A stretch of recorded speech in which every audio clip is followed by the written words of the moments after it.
iniciando mais um programa Saúde e Bem-Estar, novamente aqui no Instituto de Neuropsiquiatria da doutora Elizabeth Casselon, e sempre agradecendo a presença dela, a companhia aqui no programa. Muito obrigada, viu, doutora?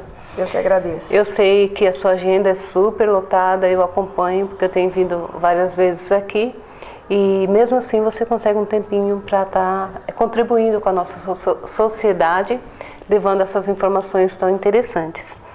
O assunto que nós vamos abordar hoje é o transtorno borderline. Você já ouviu falar sobre isso? Sabe o que é? Eu nem faço ideia, mas ainda bem que a doutora é especialista e vai poder nos explicar sobre esse transtorno. O porquê desse nome, doutora, borderline?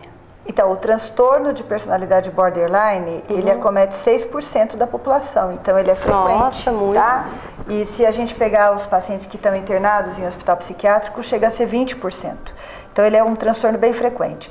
Borderline é uma palavra inglesa, de língua inglesa, que significa no limite. Então, seria o transtorno de personalidade limítrofe. E limite do quê? Limite com a esquizofrenia, com os transtornos psicóticos.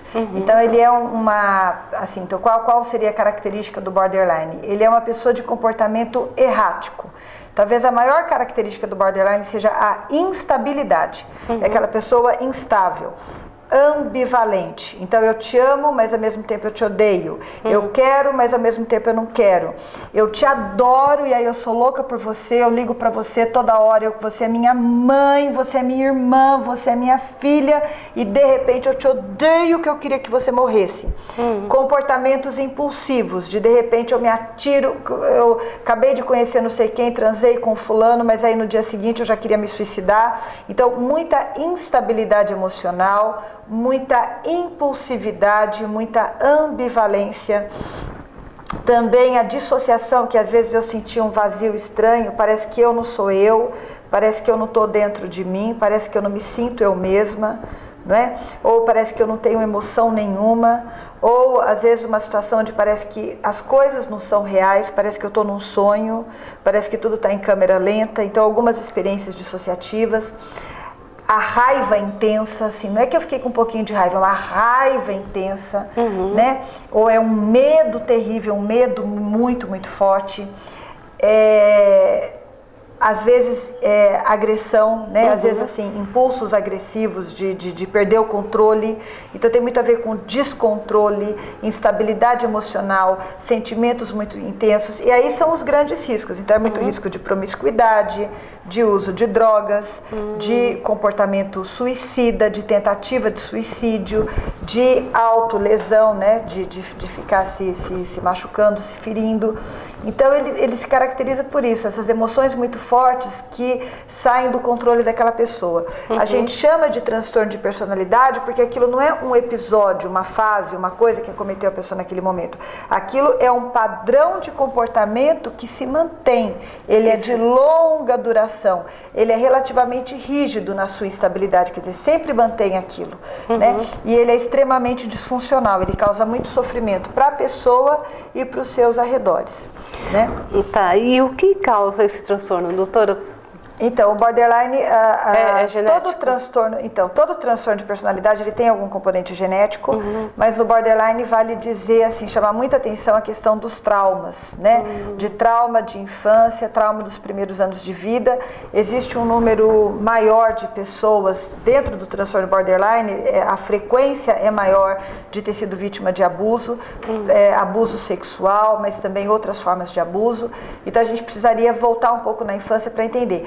Hoje, a psiquiatria entende que as coisas assim, elas se formam durante o neurodesenvolvimento, as tendências psiquiátricas de comportamento, de percepção, de formas de reagir ao mundo, elas se estabelecem durante os primeiros anos de vida, sendo uma combinação da interação das minhas predisposições genéticas, daquilo que eu herdei, mas também das influências dos primeiros anos de vida, que é onde as sinapses do sistema nervoso se estabelecem, as conexões se estabelecem, as associações, e aí aquilo vai fixando uma tendência, né? Mas aí eu já vou aproveitar para dizer, a gente acredita muito nessa coisa dos primeiros anos de vida e que depois parece que fixou, não dá para mudar. Hoje a ciência mostra o contrário. Existem vários casos de remissão do transtorno borderline. Quer dizer, a pessoa tem aquele comportamento terrível, mas depois, no decorrer dos anos, essas características remitem. Parcialmente, às vezes remite um pouco mais, um pouco menos, mas quer dizer, é passível de remissão. Então, os transtornos de personalidade, eles não são essa coisa fixa como a gente pensava antigamente. É assim, vai ser sempre assim. Não, as pessoas podem mudar. E no caso desse transtorno, doutora, embora você já tenha comentado que parte vem da genética, né? Mas a partir de qual idade que os pais começam a detectar esses problemas? Mais grave na adolescência, né? Na adolescência que aquilo fica muito nítido, porque muitas coisas que eu falei do borderline são meio de adolescente, né? É verdade. Instabilidade de humor, crise de raiva, te amo, te odeio, impulsividade, se arriscar nas coisas, né? Comportamento de risco. Então, o borderline seria uma exponencialização das experiências do adolescente. Então, na adolescência isso fica muito claro, mas na infância também já começa a dar para perceber. Vamos colocar aí a partir dos 8 anos, né? Já vai ficando nítido. Nossa, né? É uma fase bem precoce, né? E o que acontece caso não seja tratado esse transtorno? Então, ele é bem perigoso, né? Ele é bem perigoso porque, assim, a história dessas pessoas é sempre uma história muito triste, porque a pessoa sofre muito. Não é que ela está fingindo. Eles têm, às vezes, um lado manipulador, gosta, às vezes, de manipular, de colocar uma pessoa contra outra, de fazer uns esquemas, tipo assim, paciente que está internado, então ele fala, você é a minha enfermeira predileta, porque aquela outra, que inclusive falou mal de você, não sei o que tal, aí no dia seguinte já está uma enfermeira meio que contra a outra, ou não, você que é o meu médico predileto, porque você que me deu esse medicamento, o outro, que ele errou tudo, ele não sabe fazer nada, tal, então eles fazem esses jogos, né, essas manipulações, mas no fundo é uma pessoa que sofre bastante, muito, né? E aí, assim, as consequências do não tratamento são muito grandes. Relacionamentos instáveis, tô namorando um, tô com o outro, aí depois eu virei bissexual, agora eu sou heterossexual, agora eu sou homo, depois eu casei, enfim, né? Muda de religião a cada 2 meses, muda de seita, participa da seita tal, aí virou hindu, depois virou não sei o que, depois, né? Ou o suicídio, né? Então eles têm uma taxa maior de suicídio. E risco de depressão? A depressão é muito frequente. A depressão é muito frequente. Então, a maior parte do tempo eles estão deprimidos, né? Mas aí, então assim, você me perguntou das consequências de não tratar. É muita coisa, né? Na pior hipótese, o suicídio, mas também toda essa instabilidade profissional, financeira, familiar, né? E o sofrimento muito grande. E sem contar o sofrimento que a família, né, fica exposta. Sim, a família, porque eles têm uma coisa estranha no borderline, que às vezes é elaborar as coisas de um jeito... Se você é médico e não tem muita experiência, ele chega para você e conta uma coisa da mãe dele, que a mãe disse aquilo e ele percebeu que a mãe estava querendo fazer não sei o que e aquilo lá ofendeu e magoou. Você fala, nossa, mas a mãe fez... Aí você vai conversar com a mãe, é uma pessoa... normal. E o que a mãe falou mesmo não foi nada. Ou às vezes ele conversou com você deu algumas orientações, você falou coisas assim básicas e ele sai da tua consulta dizendo, eu odeio aquela médica porque ela me disse isso. E você não consegue, quer dizer, a forma de elaborar, de processar, a interpretação que eles dão às coisas é muito errática também. Eles podem interpretar coisas relativamente simples e inofensivas como grandes ofensas ou grandes ameaças, etc. Então essa elaboração também é complicada, né? Então por isso causa muito sofrimento, porque a família não sabe como agir, a família fica, eu não sei como é que eu falo. Às vezes uma mãe veio perguntar, doutor, eu devo me aproximar dele, ou eu devo deixar ele lá, que agora ele está morando com outra pessoa, eu devo deixar ele quieto, ou eu devo me aproximar? Se aproxima é porque ela foi lá e invadiu e não sei o quê. Se não se aproxima é porque está abandonando. Então os pais ficam realmente bem confusos, né? A regra é você tentar ter um comportamento estável, mais ou menos fixo, você manter a estabilidade. Deixa o outro lá, né? O borderline, ele está instável, ele fala uma coisa, fala outra, mas você mostra que existe uma coisa que se mantém. Né? E essa coisa que se mantém, então, é o equilíbrio. Então, você tem que ser o contraponto disso. É verdade. E desde que começamos a gravar esses programas, doutora, a gente vê que tem muitos transtornos, né? Que até um parece com o outro. Eu lembro quando a gente falou sobre o transtorno bipolar. Sim, bipolar e borderline são primos, inclusive tem gente até que discute que é questão de formação. Na França se faz mais diagnóstico de borderline, nos Estados Unidos se faz mais diagnóstico de bipolar, né? Porque você bateu certinho na tecla, tem muito a ver com bipolaridade sim. Mas o borderline vai um pouco mais além do bipolar. O bipolar é uma oscilação afetiva que às vezes pode ser muito nítida, né? As fases, a periodicidade, ela fica muito clara. Então, ele tem períodos onde ele está nitidamente depressivo e períodos onde ele está nitidamente em mania. O borderline é uma coisa mais caótica, ele não passa por esses períodos nítidos, ele tem uma oscilação que pode ser dentro de minutos. Não é? E essa oscilação se mantém o tempo todo, dentro de minutos. Então, durante o dia todo, ele passa por momentos de euforia, de agitação, de tristeza e de tudo. Embora, como eu disse, o humor básico é a depressão. Então, assim, no fundo está deprimido, está sofrendo, está mal, mas às vezes tem aqueles momentos de euforia e depois volta. Mas são dois transtornos que se confundem, sim, e que às vezes se misturam. É verdade.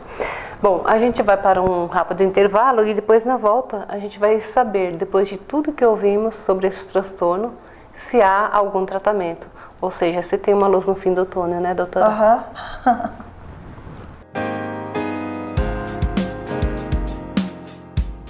E se você sonhasse? E se você realizasse?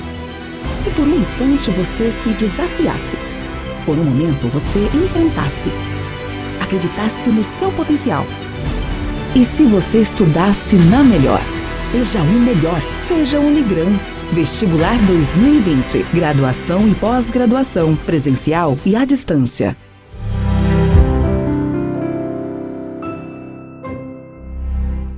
Em 5 segundos, você vai conhecer o potencial do seu cérebro. Aos 17 anos, ela foi aprovada em 9 vestibulares federais. Você sabe a diferença deste cérebro para o seu? Treino. Supera. Ginástica para o cérebro. Treine seu cérebro. Vá mais longe. Faça uma aula grátis.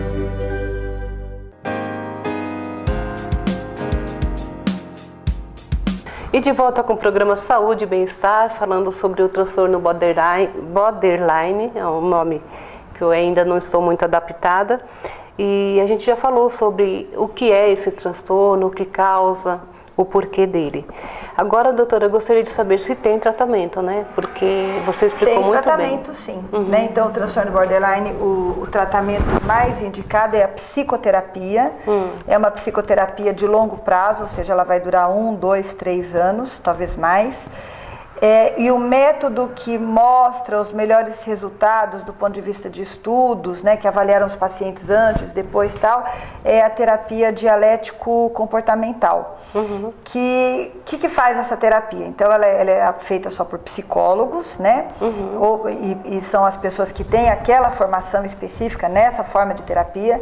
Então, ela é uma terapia que inclui sessões em grupo, onde eles vão se encontrar com outros pacientes borderline, mas inclui muito um componente de meditação, um componente, porque a pessoa, a psicóloga que criou essa terapia, ela é mestre de Zen budismo. Então ela usou muito das técnicas que ela aprendeu no Zen budismo para o tratamento do borderline.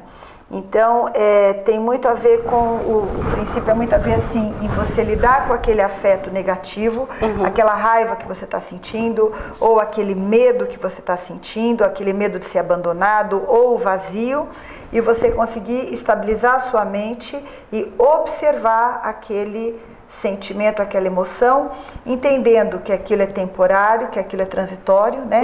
A transitoriedade é um dos grandes parâmetros do budismo, né? Entendendo que tudo são constelações transitórias. Então hoje eu estou aqui, daqui a pouco eu já estou numa outra situação, e eu observo aquilo, porque quando eu observo, metade de mim se torna observador. Metade de mim continua naquela situação, naquele nervoso, naquela raiva, naquele tudo, mas eu tenho uma outra metade minha que se dissociou daquilo e que está observando. Então, isso me acalma, entendeu? Eu consegui ter esse parâmetro de entender que aquela raiva também vai passar. aquele tormento também vai passar. E eu posso lidar com isso de uma outra forma. A partir do quando eu treino isso, porque isso precisa ser treinado, eu consigo então reduzir um pouco essa minha raiva e talvez me colocar no lugar da outra pessoa, ou seja, adquirir outras perspectivas sobre aquele problema. E talvez descobrir formas de enfrentar aquele problema que não sejam eu começar a me cortar inteira, ou eu gritar, ou eu querer me suicidar, ou eu arrebentar o meu quarto, não é? É verdade. Eu consigo, então, essa terapia, ela entra muito, ela se baseia muito nisso. A medicação a gente usa também, então a gente usa muito medicamentos estabilizadores de humor, que são os mesmos usados para o bipolar, para o transtorno bipolar, por isso que eles são realmente transtornos parecidos, né? Guardam alguma semelhança, né? Alguma coisa em comum. E a gente usa então os estabilizadores de humor porque eles reduzem sim a raiva, a compulsão, as oscilações emocionais, então elas se tornam um pouco melhores, então ajuda também. Então geralmente a gente faz uma associação da medicação da psicoterapia de longo prazo, onde eu falei que a dialético comportamental é o método que melhor mostra resultados. Então a mensagem final é assim: o transtorno borderline ele tem cura sim, dá para tratar sim, ele precisa ser tratado porque ele é grave, porque ele é perigoso, porque a pessoa pode fazer coisas muito perigosas, precisa de um psiquiatra, precisa ter um acompanhamento sério, não pode dizer que tudo é teatro, embora um pouco seja, mas a gente não pode, mesmo que seja teatro, você tem que ensinar a pessoa que não é para fazer teatro se cortando toda. É verdade. Né? Tem outras formas de você se destacar, de você chamar a atenção, de você conseguir o carinho que você está querendo. Né? Então, precisa ser levado a sério. Né? Não adianta simplesmente falar, não, nós vamos desprezar, vamos ignorar. Isso não é tratamento. Então, precisa ser levado a sério e tem uma evolução, sim. Ao contrário do que se pensava antigamente, os estudos hoje mostram que você pode melhorar e que você pode vencer muitos desses transtornos, dessas alterações. Né? Por exemplo, a autoinjúria, as tentativas da ideação suicida, os comportamentos de risco, as crises de agressividade, o medo, o vazio, tá? Então dá para tratar assim. Tá certo. E eu percebo que em toda essa fala existe também uma raiz que pode ser da depressão, né, doutora? Todos os temas que a gente tem debatido aqui, muitos deles você fala sobre depressão. Sim. E o que assusta é que, de acordo com alguns estudiosos e especialistas no assunto, falam que essa é a doença do século, né? Sim. Que é a doença que mais vai matar. E você, como psiquiatra, o que você pensa sobre isso? Então, eu penso que a gente não tem uma explicação, né, por que a depressão tem aumentado tanto, mas de fato ela tem aumentado. Não é apenas que tem alguns argumentos assim, que por exemplo, que a gente está dando mais importância para o assunto, ou que a gente quer vender mais remédio, que é interesse então da indústria farmacêutica, de transformar o sofrimento natural da vida em depressão. Existe um pouco isso sim, de você falar, a pessoa não pode chorar um pouco, não pode estar um pouco em luto, afinal de contas alguém acabou de morrer, é normal que ela fique em luto. Não, mas já quer tomar antidepressivo, já quer, um pouco tem isso sim, mas isso não justifica a dimensão do problema. De fato, a depressão tem aumentado. A gente falou em um dos programas anteriores sobre insônia, então a gente sabe que o homem do século XXI, ele dorme menos, ele tem uma deprivação, né, uma privação crônica de sono. Isso pode estar contribuindo para a depressão, para a obesidade, para doenças degenerativas. A gente não sabe muito bem como, mas estudos mostram que as coisas estão associadas. A gente vive num mundo de desestruturação familiar, então as famílias, né, que antes eram grandes famílias, avó, avô, o tio, todo mundo morando ali perto, junto, e tal. Né? Então essa conexão tem se perdido. A gente vive também num mundo com muitas informações, virtual, então as né? informações e onde você se sente desatualizado a cada 5 minutos, né? Você está sempre tendo que correr atrás, então é muita informação, muita coisa e você tem que, então isso chega a ter uma conotação ameaçadora, porque verdade. Assim, por exemplo, eu mesma, né? Então como médica, agora estão saindo novos estudos, nesse exato momento, novos estudos sobre as doenças que eu trato e novos resultados e tal, e eu tenho que estar ali correndo atrás, então você tem a sensação de que você nunca está dando conta, né? É verdade. Também essa coisa da informação, então hoje eu sei que morreu uma pessoa na China, no Japão, na África, então está tendo uma guerra, tudo aquilo vem para mim, que antes não vinha, que era melhor que não viesse, que a eu gente, como ficasse naquele meu esponja, mundinho. né? E a gente como esponja vai absorvendo. Então, assim, tudo isso que eu falei são possibilidades que podem justificar por que está aumentando, de fato, a depressão nas pessoas. Fato é que a gente precisaria mudar o nosso estilo de vida, né? É verdade. Mas eu acho que a humanidade já caminha para isso. A gente já está tendo vários movimentos alternativos, de ecológicos, de vida, de comunidades coletivas que montam condomínios ecológicos, de jovens que hoje está tendo toda a geração Y que não quer mais ter o estresse dos pais deles, que entendem que isso não vale a pena, né? Ou, por exemplo, na Alemanha, minha irmã mora na Alemanha, lá você não compra carro, lá você aluga o carro por algum tempo, né? Você pode alugar um carro por um ano, né? Ou às vezes você aluga o carro só por algumas horas, você entra ali no aplicativo, ele já te mostra o carro que está ali mais próximo, você pega esse carro, abre pelo próprio computador, pelo celular, né? Então, assim, são todas técnicas ecológicas e que vão fazer com que as pessoas precisem trabalhar menos e possam ter mais tempo livre, né? Porque elas precisam adquirir menos coisas. Então, eu acredito que muita coisa está se mudando, sim. A toda ação corresponde uma reação, então eu ainda sou otimista. Tá certo. Doutora, eu admiro o potencial que você tem, né, de vários assuntos que a gente tem abordado aqui. E eu gostaria até de deixar um convite para você, para uma outra oportunidade, a gente falar um pouco mais sobre você, o porquê que você teve, né, essa vontade de ser neuropsiquiatra. Neuropsiquiatra. Tá, vamos ver. Eu acho interessante porque estudar a mente humana, eu creio que é um desafio. Estudar medicina já é um desafio. Agora, a mente humana é um desafio muito maior, no meu ponto de vista. E aí você vai contar suas experiências, né, o seu tempo fora, fazendo doutorado na Alemanha, e para a gente conhecer um pouco mais de quem é doutora Elizabeth.